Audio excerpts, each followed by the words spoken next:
All right, so we've got jazzing up my leftovers going down. Let's check them out. So this is what I had in my fridge. I had some egg noodles that I didn't, like, I just cooked and I didn't put any sort of sauce on them. So they're pretty, like, flexible to do whatever with. Some Trader Joe's organic beef broth, bone broth, some mushrooms, some leftovers from when we got, like, a taco truck.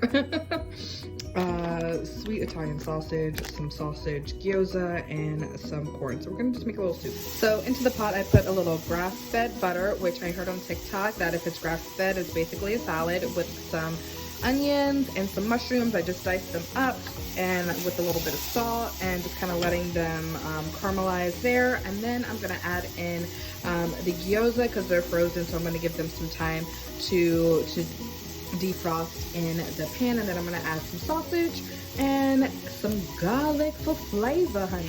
All right, we're sizzling in there. So we've got the pork sausage that I've ground up as I stirred it around. I've added in the minced garlic, just like a big old hunk of spoonful of that. And the gyoza, I'm gonna just cover it up so that'll allow the gyoza, since they're frozen, to defrost more in the middle because we don't want it cold. We are deglazing here with a little bit of wine because this wine is getting past its prime and it's 1 o'clock somewhere.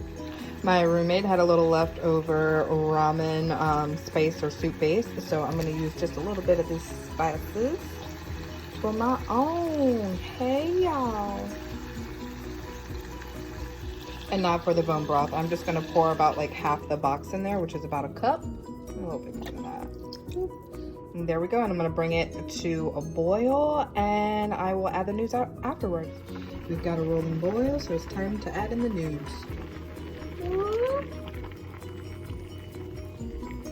There we go.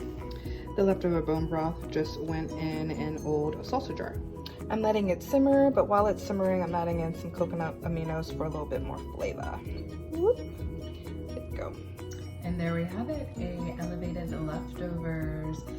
Here we go. I topped it off with some onions and cilantro and a little kale to add some color and a bit of freshness, and I'm about to chow down.